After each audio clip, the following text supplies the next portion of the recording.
कल जो हम देख रहे थे लास्ट में वो देख रहे थे कैसे हम कस्टम रेपोजिटरी को यहाँ पर क्रिएट कर सकते हैं। एंड लाइक जैसे हमारे एंसिबल हमें वैसे क्या करना पड़ता है, उसके लिए सब्सक्रिप्शन ऐड करना पड़ता है, बट हम चाहते हैं कि हमें हर मशीन में सब्सक्रिप्शन ना ऐड करना पड़े। एंड मैं उसके जो पैकेजेस है उन्हें पहले से डाउनलोड करके रख लूँ, एंड जब भी मुझे उसे इंस्टॉल करवाना है मैं इंस्टॉल करवा सकूँ। क्योंकि बाई डिफॉल्ट वैसे मेरे पास क्या होता है, आई थिंक मेरे पास यहाँ पे अगर एमएनटी में देखें तो LSBLK एंड एमएनटी में माउंटेड है। तो मेरे सारे पैकेज मुझे कहाँ मिल जाते हैं, यहाँ पर मिल जाते हैं एमएनटी के अंदर जो ऐप स्टीम और बेस ओएस नाम से हमारे पास रेपोजिटरी है। एंड उसके अंदर पैकेजेस, तो यहाँ पे मुझे सारे पैकेजेस मिल जाते हैं, बट यहाँ पर एनसीबल का पैकेज जो है वो अवेलेबल नहीं होता। अब मुझे जरूरत है कि मैं एनसीबल के पैकेज को भी अपने सिस्टम के अंदर डाउनलोड करके इसी तरीके से रख सकूं जैसे ये डाउनलोड है सब। तो उसके लिए हमें कस्टम रेपोजिटरी क्रिएट करनी पड़ेगी। कैसे करेंगे, तो कल हमने एक ये लास्ट की थी, इससे पहले मैं हटा देता हूँ। एंड हम दोबारा से यहाँ पे कॉन्फ़िगर करेंगे, सो rm-rf ansible। एंड अभी मेरे पास यहाँ पे कोई भी रेपोजिटरी अवेलेबल नहीं है। एंड मैं किस तरीके से कॉन्फ़िगर कर सकता हूँ यहाँ पर, so for that just create one directory mkdir ansible and then just move to that directory cd space ansible and do ls. So nothing is there. So I have to use one command, that is yum downloader. And before run this command, I have to check yum repo list, means which repository available for me now. So I have these three repositories. Right? This is Ansible repository which I configured yesterday. So just disable this for now because I have to download. So I have to enable the repository from the subscription side. So just vim space etc and then yum.repos.d, and under this what was, I think, server.repo. Okay. So in server.repo, this Ansible repository file I created. So I have to just, for disable, I have to just set this 0 and then save it. So now it is disabled. If I will check now, so I have only two repositories. And to add, so just yum space repo list and all, because yesterday we added subscription with this machine. So I have multiple repositories available with that subscription. So I have to add repositories. So as we earlier discussed, I have three options. What was actually, this is Ansible Automation Platform RPMS 2.2 and 2.3 and 2.4. We have three different versions available for this Ansible package. I can use any package. So just I'm just going to use this 2.4 version because this is latest. So just copy, and then to enable this we have command, this yum space hyphen config hyphen manager and hyphen enable space and the name of that repository, then enter. So now it is enabled. So yum repo list. So we have these three repositories available. And in this Ansible Automation Platform 2.4 repository, we have Ansible package and related dependency available under these two, AppStream and BaseOS. If I will try to install this Ansible package, so yum install and install space Ansible. Mhm. Ansible. Mhm. Ansible. Okay. So when I try to install this, it will show me the uh, Ansible package and related dependencies. So the package name is Ansible core and the related dependencies is these. Means total 11 dependencies and one package. Means total 12 packages are needed for this Ansible package. So for now, I'm just press N for no because I don't want to install this with that repository. I have to download this. So for downloading, I can use yum downloader space hyphen hyphen resolve and space and Ansible. So make sure when you run this command, so all these dependencies and this package means total 12 packages should be download. So just enter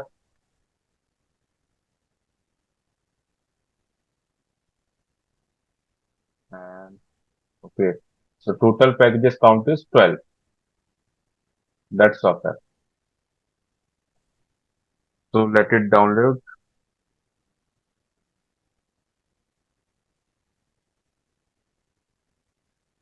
So now all the packages and dependencies downloaded. So if I will check ls, so I have these package and all these dependencies available in this directory Ansible. And next thing is if I want to create repo data directory because after the packages I have to need for the repository that is directory repo data, right? And in repo data directory, as we earlier discussed, that is indexing directory means all the index files available for these packages in that repo data directory. So how to create that? So yesterday we discussed the command create repo space hyphen v space and then your current location where all the packages available. Right. So my packages available under this root and under this root I have root and Ansible directory. So Ansible and then enter. So now all the packages added with these indexing files. And now if I will check ls, so I have this repo data directory available. And after that, let's try to install Ansible with these repositories, with these packages and this repo data directory. So for that, I have to disable that Ansible directory which I added with the subscription part. So for that, I have to use same command which I used earlier to enable. So only I have to replace this enable with the disable word, disable, then enter. So Ansible Automation Platform 2.4. So now I think Ansible Automation yum space sir Rapolis. हमें disable क्यों करना पड़ता है? मैं disable इसलिए कर रहा हूँ अगर मैं यहाँ डिसेबल नहीं करता तो क्या होता है कि ये उस जो सब्सक्रिप्शन के साथ में एनसीबल रेपोजिटरी वहीं से उठा लेता पैकेज फिर मेरी इस रेपोजिटरी का कोई काम नहीं रह जाता ना क्योंकि ऑलरेडी अवेलेबल है हमारे पास ये मैंने किस लिए किया जब हमारे पास अवेलेबल ना हो तो हमने डिसेबल किस लिए कर दिया जब मेरे पास अवेलेबल है ही अच्छा, ओके। सब्सक्रिप्शन इसलिए मैंने डिसेबल कर दिया उसे तो अभी अगर मैं चेक करता हूँ यहाँ पे मेरे पास एनसीबल के लिए कोई भी रेपोजिटरी अवेलेबल नहीं है राइट मगर मैं बाय डिफॉल्ट यहाँ अगर yum space install space Ansible चलाता हूँ तो ये नहीं चलना चाहिए ये फेल हो जाना चाहिए तो मेरे पास रेपोजिटरी के ऐसा कोई लोकेशन मैंने यहाँ मेंशन नहीं किया हुआ देखो दिखा रहा है यहाँ पे क्या दिखा रहा है unable to find a match ansible ansible नाम का कोई पैकेज इनके पास अवेलेबल नहीं है अब हम क्या करते हैं हमने जो लोकल सिस्टम में अपने पास बनाई हुई रेपोजिटरी इसे ऐड कराते हैं इसके लिए हमारे पास फाइल क्या थी Vim space etc and yum dot repos dot d and under this directory I have sorry repos dot d and the file name is server dot rep so यहाँ पर मेरे पास ऐप स्टीम और base OS भी बना है but मैंने यहाँ पर क्या है क्योंकि मेरा सब्सक्रिप्शन पे भी एडेड है तो मैंने इन्हें भी डिसेबल कर रखा है हमें क्या चाहिए सिर्फ एनसीबल वाली रेपोजिटरी चाहिए हम क्या करते हैं उन्हें डिसेबल रहने देते हैं एनसीबल की जो रेपोजिटरी है उसे एक बार चेक करते हैं तो बेस यूआरएल मेरा क्या है यहाँ पर फाइल कॉलर स्लैश स्लैश यानी लोकल सिस्टम का ये रूट के अंदर एनसीबल है मतलब ये परफेक्ट है ये ठीक है अगर आपका कुछ और लोकेशन होता वो आप दे सकते थे कोई भी लोकेशन यहाँ दी जा सकती है मेरी करंट में लोकेशन में मेरे जो packages and repo data means total जो रेपोजिटरी अवेलेबल है वो इस लोकेशन बस मुझे यहाँ क्या करना है इसे इनेबल करना है सो मैं इस जीरो की जगह पे यहाँ वन दे देता हूँ एंड ये अभी यहाँ पे इनेबल हो गया right now if I will check yum space repo list So total three repositories should be enabled. Okay. So Ansible is also enabled now. And now if I will try to install this package, yum space install space Ansible. So let's see. Hmm, Ansible. Okay. अभी देखो हम check कर रहे हैं, तो हमारे यहाँ पर आ रहा है, और कहाँ से आ रहा है? एनसीबल कोर, ये सब एनसीबल नाम की जो हमने डायरेक्टरी और रेपोजिटरी बनाई है, सॉरी, उस रेपोजिटरी से आ रही है। कुछ डिपेंडेंसी, जो एक दो डिपेंडेंसी है, वो यहाँ से भी उठा रहा है एपी स्ट्रीम से। बाकी सारी मेरे पास अवेलेबल है वहीं पर। राइट।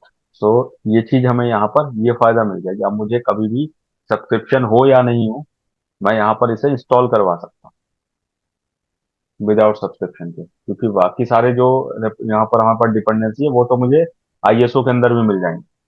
आईएसओ में जो एपी स्ट्रीम और बेस ओएस था वहां भी, एनसिबल नहीं मिलेगा। तो एनसिबल के लिए हमने यहाँ से कर लिया। अभी हमारे पास टोटल यहाँ पर अवेलेबल है, मैं बाई करूंगा तो यहाँ पे इंस्टॉल हो जाएगा। But for now just do and इसमें, तो हमने क्या किया, यहाँ पर अपनी एक कस्टम रेपोजिटरी ये क्रिएट कर दी। इसी तरीके से हम किसी भी पैकेज के लिए यहाँ पर क्रिएट कर सकते हैं, सिर्फ एंसिबल नहीं। आपको कंपनी के अंदर आपके बॉस ने बोला कि वहां पर 5 पैकेज या फिर 10 पैकेज होने चाहिए होते हैं जिनकी नीड होती है। सम टाइम वो हो सकते हैं कि आपको रेडिट के ही द्वारा अवेलेबल हो, मोस्टली केसेस में यही होता है। कुछ कंपनीज में मान लो कि आपको गूगल क्रोम करना है, फायरफॉक्स करना है, एंड कुछ और भी सॉफ्टवेयर हैं जो रेडिट की साइट से प्रोवाइडेड नहीं है, वो करने हैं। तो आप उन्हें बार बार डाउनलोड करोगे, इंस्टॉल करोगे, उससे अच्छा आप एक बार सारे पैकेज को एक रेपोजिटरी बना के रख लो। जब भी यूज करना है बस आप उस रेपोजिटरी का एड्रेस डालते जाओ फाइल के अंदर, एंड वहां पे आप यूज कर पाओगे। तो अगेन एंड अगेन आपको वहां पर नीड नहीं होगी कि आपको वो डाउनलोड करने पड़े।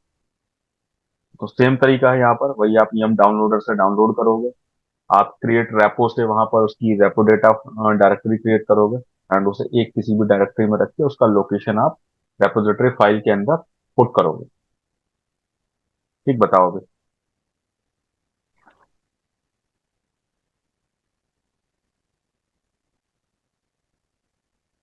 तो पूरा नहीं क्लियर है, लेकिन आ गया समझ में। मतलब 100% नहीं है लेकिन। क्या चीज नहीं क्लियर है, बता।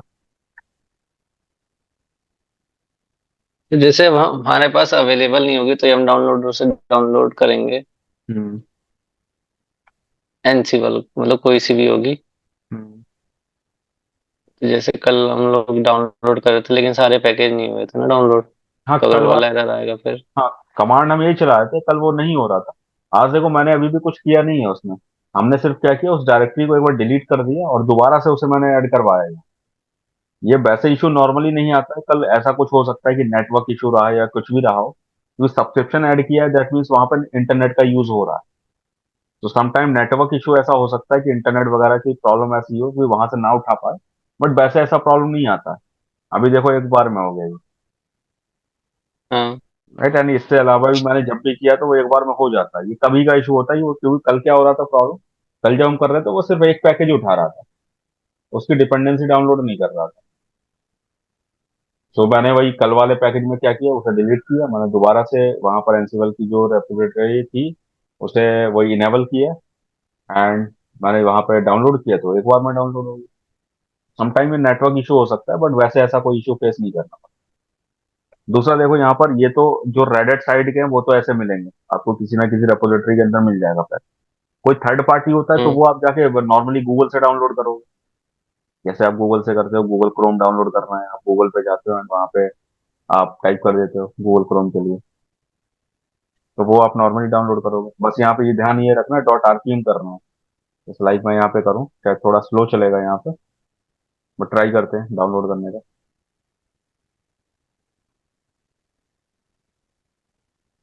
तो वर्चुअल मशीन के अंदर फायरफॉक्स बहुत ज्यादा स्लो चलता है।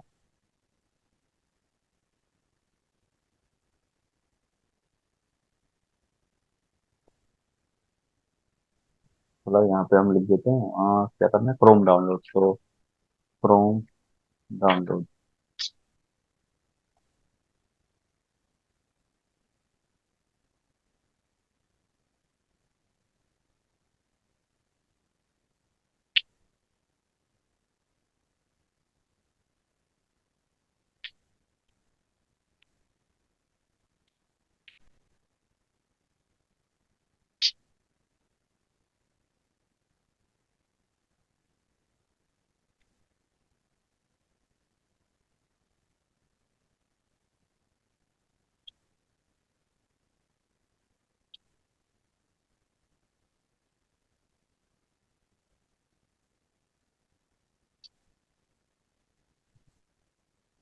तो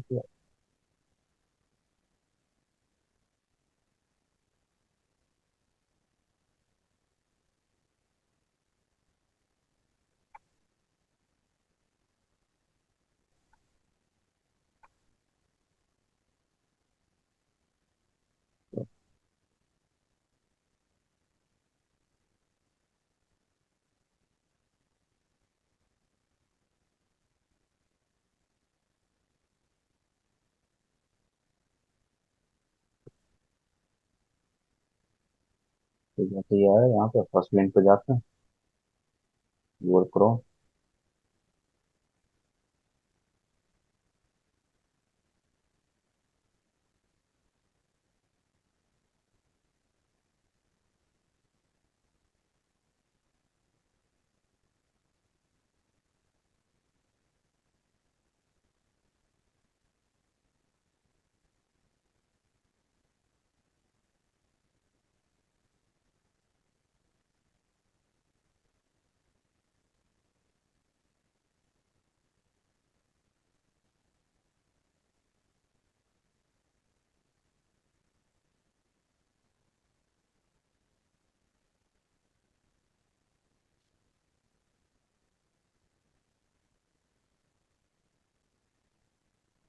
ठीक है, यहाँ पे डाउनलोड करो।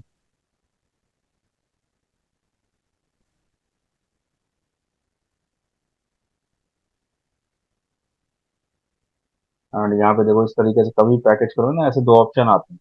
एक डॉट डी भी है, तो हमने पढ़ा था कि डेबियन फैमिली में रहता है। एक डॉट आरपीएम, तो हाँ। हमें रेडिट में हमेशा डॉट आरपीएम की जरूरत रहेगी। तो हम डॉट आरपीएम वाला जो है वो यहाँ पे डाउनलोड करेंगे।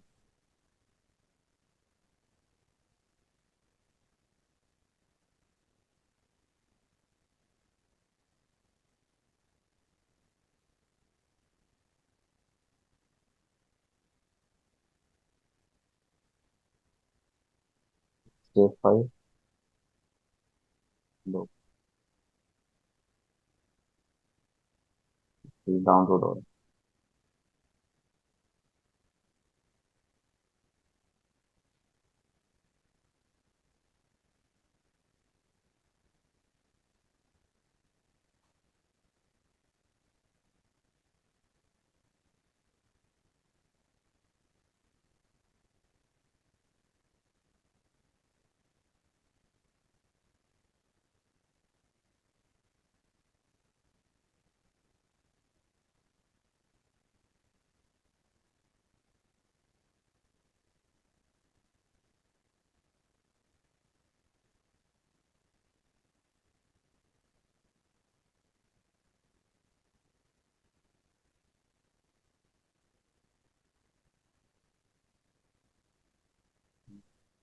स्लो चलेगा।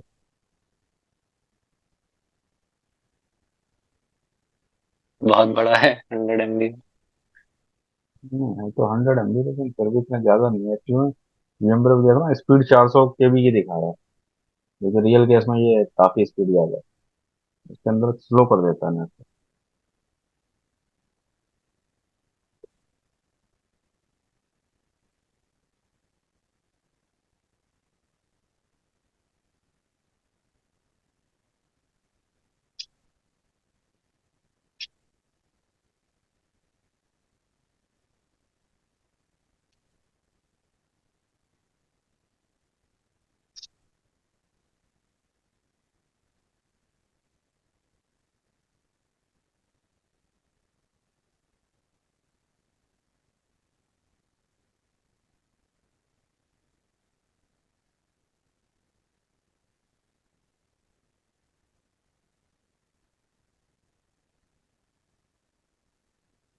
1.1 MB।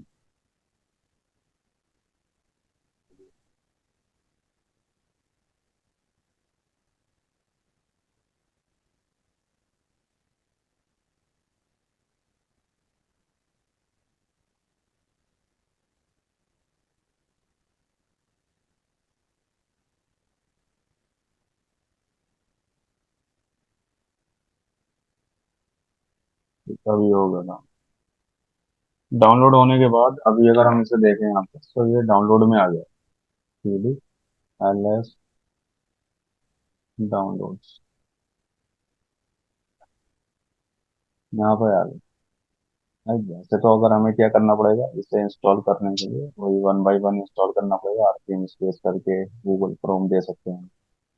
एंड नॉर्मली अगर वैसे मैं दूं तो आई थिंक वैसे नहीं उठाएगा, game space install space Google,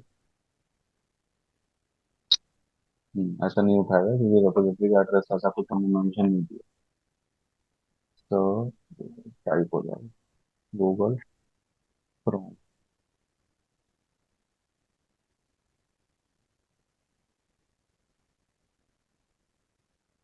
से कॉपी कर लो,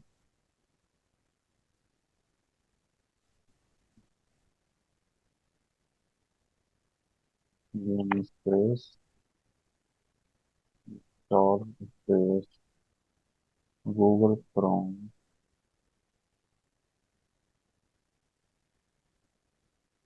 तो नहीं दिखाया, कुड नॉट ओपन, क्योंकि ये रेपोजिटरी के अंदर नहीं है। इसकी भी रेपोजिटरी बनानी है, तो सेम चीज हम इसकी भी कर सकते हैं।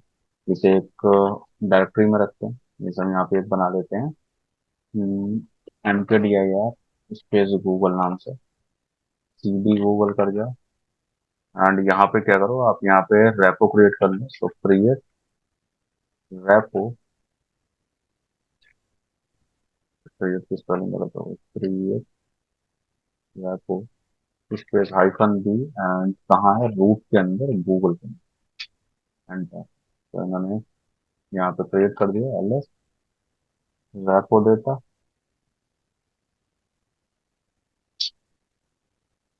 लेकिन अच्छा, मैंने गूगल बनाई थी, वो मूव नहीं करी थी, R M hyphen R S repo data, इसको नहीं मिला। अब एक काम ये करो, पीडी करके वापस आओ, एल एस करो, एंड एल एस करके हमने कहाँ डाली थी, डाउनलोड्स के अंदर आई थिंक, डाउनलोड्स। ओके, तो पहले हाँ यहाँ क्या करो, मूव करो इसे, मूव करो कहाँ से, डाउनलोड्स के अंदर। एंड डाउनलोड्स के अंदर है गूगल क्रोम, और इसे हम मूव कर रहे हैं रूट के अंदर और गूगल के अंदर।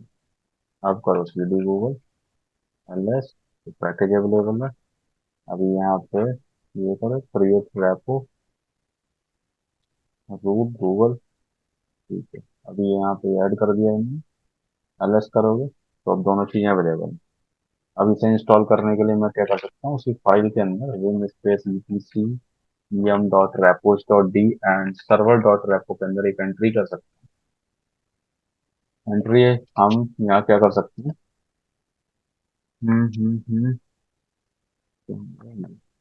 तो कुछ भी नाम दे दो, क्रोम, ऐसा कुछ जो हमें पहचान में रहे कि हमने किसके लिए बनाई है रेपोजिटरी।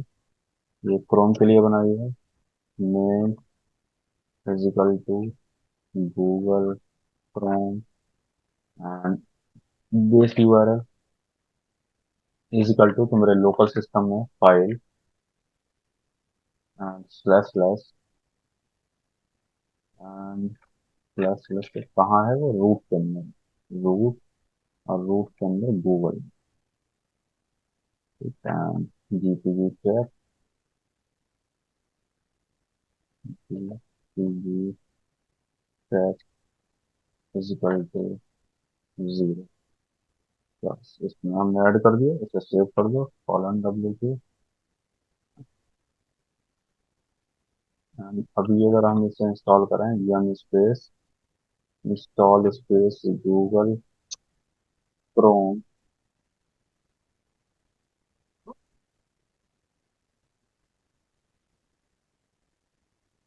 तो ये चेक करेगा। और देखो इसने ऑटोमेटिक क्या किया है, इसे गूगल क्रोम और एक डिपेंडेंसी जो इसके लिए चाहिए, वो दोनों इन्होंने उठा। और आप अभी से चाहो तो इसे इंस्टॉल कर सकते हो, इंस्टॉल हो जाएगा। हमने क्या किया, गूगल क्रोम की एक अपनी रेपोजिटरी बना दी, कभी भी मुझे जरूरत है मैं इसी चीज को अपने नेटवर्क में शेयर कर सकता हूँ। मैं इसी चीज को अपने किसी पेन ड्राइव में डाल के कहीं भी रख सकता हूँ, एंड इन फ्यूचर के लिए मुझे बार बार ये सब नहीं करना पड़ेगा, मेरा अब बना हुआ है। आप बताओ, आप चीज समझे क्या करना चाह रहे थे। हाँ वैसे आप अपने जो भी आपके यूजफुल सॉफ्टवेयर हैं, आप चाहो उनकी खुद की रेपोजिटरी बना के रख सकते हो। आप चाहते हो कि मैं बार बार इतना सारा कॉपी पेस्ट या कुछ नहीं करना है, आप अपने जो भी लिमिटेड सॉफ्टवेयर हैं, तो जो किसी भी कंपनी में लिमिटेड सॉफ्टवेयर होते हैं, 2 4 10, वही सॉफ्टवेयर आपको इंस्टॉल करने हैं। तो उनकी आप रेपोजिटरी बना के रख लो, एंड जब भी जरूरत है उन्हें इंस्टॉल करवाते जाओ, क्योंकि वैसे आईएसओ पूरी लेके रखोगे तो आईएसओ 10 GB का साइज रखता है, और वो हर जगह आपको, वो जरूरी भी नहीं है कि आप उसे यूज कर पाओ, ले जा पाओ। ठीक है, एंड अभी गूगल क्रोम देखोगे सो इंस्टॉल हो गया होगा, गूगल क्रोम आ गया।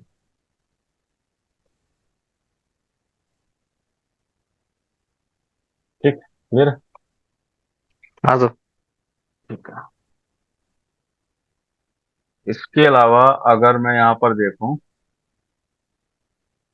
हमने क्या किया, सब्सक्रिप्शन। ठीक, सब्सक्रिप्शन को अब हटाते कैसे हैं, जो हमने सब्सक्रिप्शन कल ऐड किया था, तो जब वो तो मैं रजिस्टर किया था, अगर मुझे इसे डी रजिस्टर करना है, मतलब उसे वहां से हटा देना है, अनरजिस्टर कर देना है, सॉरी, तो अनरजिस्टर कैसे कर सकते हैं, सो उसके लिए सिंपल आपको कमांड चलानी है, सब्सक्रिप्शन मैनेजर अनरजिस्टर, अन and unregister, and then enter कर दो,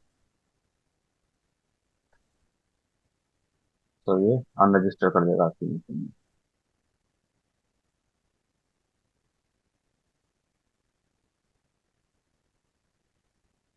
एक सिस्टम हैज बीन अनरजिस्टर्ड, हट गया, सिस्टम नॉट रजिस्टर्ड। ऐसे आप इसे अनरजिस्टर कर सकते हैं।